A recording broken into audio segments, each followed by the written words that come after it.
Hoy, en Alcalá de Henares, España, la organización humanitaria Familias Unidos por Nuestros Desaparecidos en Jalisco recibió el Premio de Derechos Humanos de manos del rey de España, de Felipe VI, quien alabó el coraje, así lo dijo, de las familias que buscan a sus familiares desaparecidos en México y expresó su apoyo en su difícil y tan necesaria labor. La ONG Tapatía agrupa unos 600 integrantes que buscan a sus familiares desaparecidos. Solo en Jalisco se estima que hay unos 15.000 desaparecidos y hay unos 50.000 desaparecidos en todo el país durante este sexenio. Felipe VI dijo que organizaciones como Fundec no permanecen indiferentes ante la adversidad y subrayó que la desaparición de una sola persona erosiona la confianza en las instituciones y desafía la conciencia colectiva. Señoras y señores, la desaparición de un ser querido genera dolor, incertidumbre, desasosiego, temor y otros muchos sentimientos difíciles de asimilar. El vacío que deja se convierte en un eco persistente de preguntas sin respuestas. Esta es la dura realidad a la que se enfrentan tantas familias en el estado de Jalisco. Un estado querido de un país, México, tan querido también por todos los españoles, donde el flagelo de las desapariciones forzadas ha desgarrado el tejido de comunidades enteras. La desaparición de una sola persona afecta a generaciones, erosiona la confianza en las instituciones y desafía la conciencia colectiva. Son las palabras de Felipe VI, quien entregó el Premio de Derechos Humanos, Rey de España, a la ONG mexicana Familias Unidas por Nuestros Desaparecidos en Jalisco, Fundec. Un reconocimiento que también da la Universidad de Alcalá de Henares, en Madrid. El monarca alabó el coraje de las familias que forman colectivos de búsqueda para encontrar a personas desaparecidas. A ellos les expresó su apoyo en su difícil y necesaria labor. La encargada de recibir el galardón fue María Guadalupe Aguilar, la fundadora y coordinadora de Familias Unidas por Nuestros Desaparecidos en Jalisco. Ella agradeció e indicó que este reconocimiento les llena de esperanza y fuerza para seguir adelante con nuestra labor. Fundec fue fundada en 2013 para crear una red de apoyo ante el desconocimiento del paradero de personas. Ofrece orientación, asesoramiento, acompañamiento y consuelo a los familiares en el proceso de denuncia, búsqueda y localización. Además, contribuye a la promoción, defensa y protección de los derechos humanos en el estado de Jalisco. Está integrada por más de 400 familias y ha ayudado a más de 1,000 personas con familiares desaparecidos. Jalisco es uno de los estados con mayor cantidad de personas desaparecidas de México, más de 15,000 desde 2006 y más de 700 fosas clandestinas. A nivel nacional, contabilizan más de 107,327 registros de personas desaparecidas.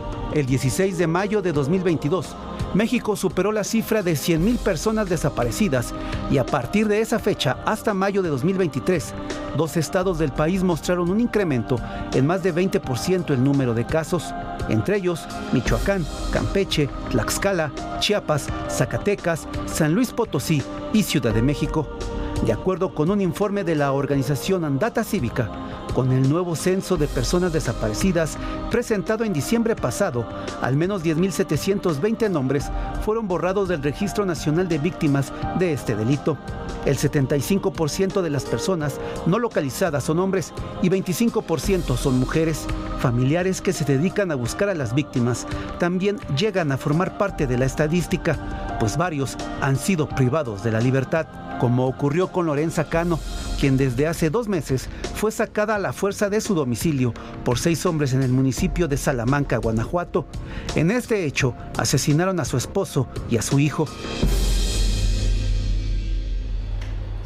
Este no es un tema de manipulaciones, no es un tema de manipulación informativa de los medios, como se dice, o como han dicho algunos. Es una de las grandes tragedias que estamos viviendo en este país. Es una cifra brutal, 50,000 desaparecidos en lo que va del sexenio, que haya 15,000 desaparecidos solamente en el estado de Jalisco. Y no es solamente el rey de España el que habla de eso y el que le entrega este galardón a esta organización Tapatía. Es algo que se ve en todo el mundo. y que se está viendo en muchos países, en muchas organizaciones, que la sociedad mexicana sufre cotidianamente. No hay peor delito que el desaparecer a una persona, peor incluso que su muerte, porque sus familias no saben cuál fue el destino de sus hijos, de sus esposos, de sus hermanos. Y ese es un castigo que se extiende a las familias, a los amigos, a todas las personas. Es un delito brutal y es un delito que está viviendo la sociedad mexicana hoy, y que nadie diga que es una manipulación informática, porque lo que es una verdadera tragedia. Bueno, y hoy fue liberado por sus captores el periodista Jaime Barrera. Fue abandonado en un paraje en las afueras de Guadalajara, estaba esposado y luego de estar 2 días secuestrado, así apareció.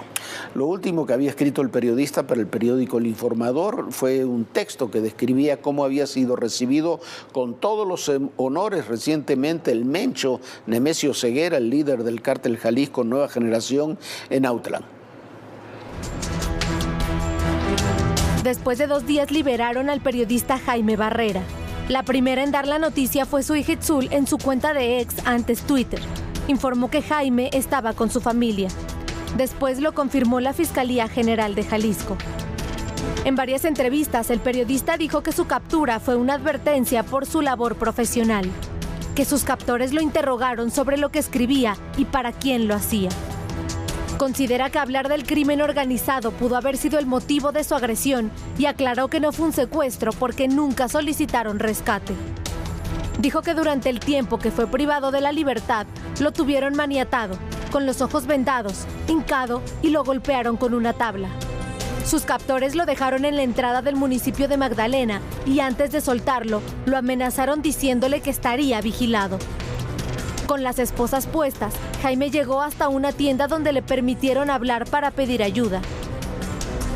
Después, elementos de la Guardia Nacional, el Ejército y la Fiscalía lo auxiliaron y trasladaron a un hospital para verificar su estado de salud. Más tarde, el gobernador de Jalisco, Enrique Alfaro, amplió la información. E igual de importante es esclarecer los hechos, no solamente dar por los responsables, sino entender qué fue lo que pasó, porque evidentemente no fue un secuestro. No hubo petición de rescate, no fue un robo, no se robaron nada, no fue un intento de homicidio, fue otra cosa. Y tenemos que entender qué fue. Fue el lunes a las 2 de la tarde cuando se reportó que el periodista había sido privado de la libertad por 3 o 4 sujetos en Zapopan tras salir de su centro de trabajo. La organización Reporteros Sin Fronteras expresó gran preocupación por la desaparición y llamó a las autoridades a movilizar esfuerzos para encontrarlo con vida. Mientras que la Sociedad Interamericana de Prensa manifestó su alarma por el posible secuestro e instó a disponer de forma urgente las medidas necesarias para dar con su paradero. En sus primeras declaraciones, Jaime Barrera dijo que solicitará que se active el mecanismo de protección de periodistas. Para ADN 40, Lucy Lilith, Fuerza Informativa Azteca. Bueno, yo no sé qué quiere decir Enrique Alfaro cuando asegura que no fue un secuestro porque no se pidió rescate. El retener a una persona 2 días contra su voluntad es un secuestro, se pida o no se pida rescate. Pero bueno, así están las cosas. A ver si se esclarece un poco más qué es lo que sucedió con este secuestro de este periodista con su propio testimonio. Vamos a otro tema. 4 guardias nacionales se intoxicaron por inhalar fentanilo y consumir alcohol. Uno de ellos murió en el traslado al hospital en Soto La Marina, Tamaulipas. Hasta el momento se desconoce el estado de salud de los otros elementos que son atendidos en el IMSS. Según la investigación, uno de los agentes declaró que la intoxicación ocurrió en el departamento donde viven. Así están las cosas con estos elementos. Vaya usted a saber qué es lo que ocurrió de la Guardia Nacional. Hay que ponerle un nombre, un rostro. ¿Y qué vienen todas las demandas internacionales? Una ciudad tan complicada como es la Ciudad de México. Ya llegamos a Aguililla, esta ciudad, la entrada a la Tierra Caliente.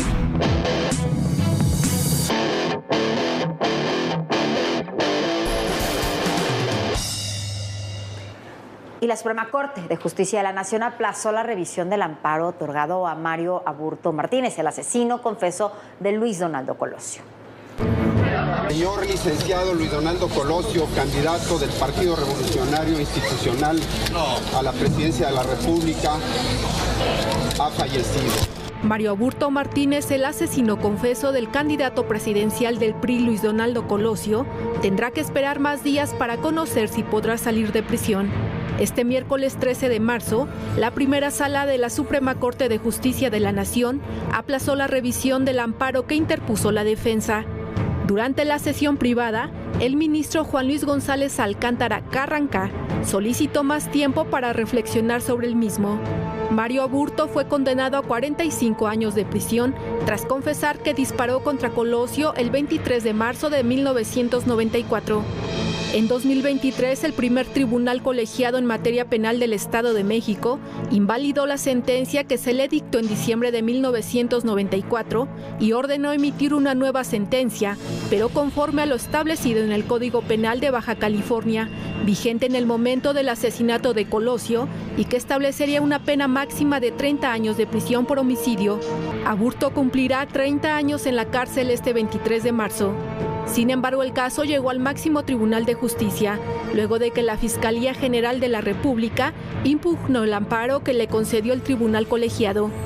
La primera sala es la encargada de discutir el proyecto de la ministra Margarita Ríos Farjat, quien está a cargo del recurso de reclamación.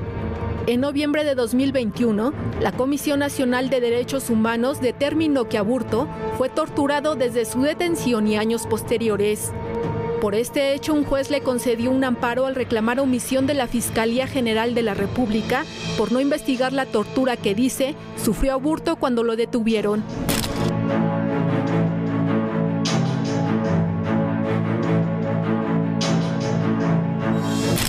El gobierno federal concluyó que Mario Aburto Martínez fue el único responsable del asesinato, pero aún se desconoce el motivo del crimen.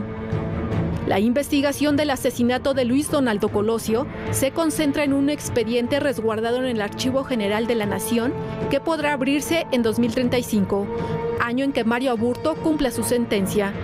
Él mismo reconstruyó el crimen y en diferentes entrevistas en prisión nunca desmintió los hechos. Mario Aburto Martínez permanece preso en el Ceferezo 2 en Guanajuato desde el 21 de octubre de 2020. Para ADN 40, Fuerza Informativa Azteca. Bueno, una opinión muy personal. A mí me parecería un error reconsiderar ahora la condena de Mario Aburto. Ya está condenado, es un caso juzgado, pero bueno, ahí serán, en la Suprema Corte, serán los integrantes de la Suprema Corte los que tomarán esa decisión en los próximos días. Me parece que se tiene que dejar pasar el 23 de marzo para que no se utilice políticamente, pero lo que sí es claro que nadie discute es que Mario Aburto es el asesino de Luis Donaldo Colosio y el caso incluso de la tortura ya fue desechado. Es simplemente si se aplica el Código Penal de Baja California en aquellas épocas o el Código Penal Federal. Eso es lo único que se está discutiendo en la Suprema Corte. Por otra parte, ocurren cosas extrañas en Guerrero. Ahora, nada menos que Nestora Salgado, una de las principales generadoras de violencia en el Estado y por alguna extraña razón legisladora de Morena, se propone algo así como intermediaria para dialogar en el Estado. Nestora Salgado. Hágame usted el favor, pero bueno. Sí, una vergüenza. Y al mismo tiempo que Nestora está declarando esto, era asesinado en Chilapa el candidato a presidente municipal por Morena, Tomás Morales Patrón. Hoy en el Día Internacional de la Mujer mandamos un saludo cariñoso, caluroso a todas las mujeres de este país. Es el último video publicado en redes sociales por Tomás Morales Patrón, aspirante de Morena a la alcaldía de Chilapa, en Guerrero. En la imagen aparece con su hija mandando un mensaje por el Día Internacional de la Mujer. 4 días después, la noche del 12 de marzo, fue asesinado cuando llegaba a su casa. De acuerdo con el registro del portal guerrerense Amapola Periodismo, de septiembre de 2023 a la fecha, 12 aspirantes a algún cargo fueron asesinados en Guerrero. La región norte de la entidad se ha convertido en la más letal para los aspirantes, con 5 asesinatos. Le sigue Costa Grande con 4 y Acapulco y la región centro con 3 cada una. Pero la violencia en Guerrero afecta a todos los pobladores por igual. La semana pasada fue asesinado un normalista. Estos días circularon videos de criminales golpeando a transportistas y este miércoles fueron captados varios hombres y una mujer agrediendo a un estudiante de la preparatoria 7 en Acapulco. Ante esta situación, senadores de oposición propusieron declarar la desaparición de poderes en Guerrero, lo que provocó un intercambio de declaraciones con legisladores oficialistas. La situación de ingobernabilidad en el estado de Guerrero es ya insostenible. La verdad es que el crimen organizado se ha apoderado de todo y de todos. No hay por qué darle entrada a algo que solamente es un capricho y para estar fastidiando en un momento del proceso electoral. ¿Sabe por qué es necesario que se disuelvan los poderes en Guerrero, senador? Porque mientras usted está bailando, la gente está muriendo. La gente en Guerrero tiene que tolerar a los delincuentes que se han hecho los amos y los dueños de muchos municipios. No tienen realmente ningún interés, ni que mejoren las cosas en Guerrero, ni que mejore el tema de la seguridad, solo les interesa hacer carroña. Ante la crisis de inseguridad, la senadora Nestora Salgado lamentó que la violencia haya empeorado. Dijo que ha intentado comunicarse con las autoridades estatales para buscar cómo resolver el problema, pero que no le toman las llamadas. Lo cierto es que Nestora Salgado tiene señalamientos por varios delitos. Además, ha sido relacionada con organizaciones guerrilleras con fuerte presencia en Guerrero. Fue el gobierno de Ángel Aguirre cuando no solo legitimó la creación de las policías comunitarias, sino que destinó millones de pesos y equipó a 2 grupos. Uno de los beneficiados fue la Coordinadora Regional de Autodefensas Comunitarias, la CRAC, a la que pertenecía Nestora Salgado, conocida como la Comandanta. Con los recursos y apoyo, armó un grupo armado que tomó el control de los municipios donde tenía presencia y secuestró a por lo menos 50 pobladores que, según ella, eran delincuentes o estaban descarriados. En realidad, eran familiares de personas que no querían contribuir con la organización armada. Las víctimas denunciaron que para liberarlos les cobraba entre 5,000 y 50,000 pesos. Ante las denuncias de abusos, el 21 de agosto de 2013, la comandanta fue detenida. Finalmente, el gobernador interino de Guerrero, Rogelio Ortega, que había reemplazado a Ángel Aguirre, pidió a la Fiscalía desistirse de la acción penal contra Salgado. En 2016, la comandanta fue liberada y se fue a vivir a Estados Unidos. Hoy es senadora por Morena. Bueno, estos son los personajes, por eso se está así en Guerrero, por este tipo de personajes. Son personajes que han robado, han secuestrado, han creado grupos de autodefensa, que tienen un pie en el crimen organizado, otro pie en los grupos armados, otro las manos metidas en el presupuesto y en la política, y además tienen fuero, como la senadora Nestora Salgado. Vamos a otro tema. Hoy ADN, estamos de manteles largos. ADN 40 cumple 7 años de que iniciamos transmisiones como ADN 40, 7 años bajo la dirección de Luciano Pasco. Fue la transición natural, la evolución que tuvimos de Proyecto 40 hacia ADN 40, que es hoy el canal de información más visto en México. La información, la investigación, la opinión, la libertad han sido la norma en estos 7 años, Vivian. Sí, Jorge, la verdad estamos muy contentos porque hace 7 años dio un giro lo que era Proyecto 40. Comenzamos aquí en Todo Personal esta nueva etapa con una entrevista que mantiene una enorme vigencia. Así se lanzó el canal. Y esta entrevista mantiene vigencia hasta el día de hoy. Fue con el entonces secretario de la Defensa Nacional, el general Salvador Cienfuegos. Así habló aquella noche el general Cienfuegos de las relaciones de seguridad entre México y Estados Unidos y así se estrenó ADN 40. Es un honor y un placer tenerlo con nosotros. No, al contrario, Jorge, es un honor para mí y un privilegio tener la oportunidad de estar aquí hoy en este día en que estrenan este estudio. Usted estuvo con el general Kelly, que es el responsable del Homeland Security de los Estados Unidos, ha hablado con el general Mattis, que es el secretario de la Defensa. ¿Qué le dicen, mi general?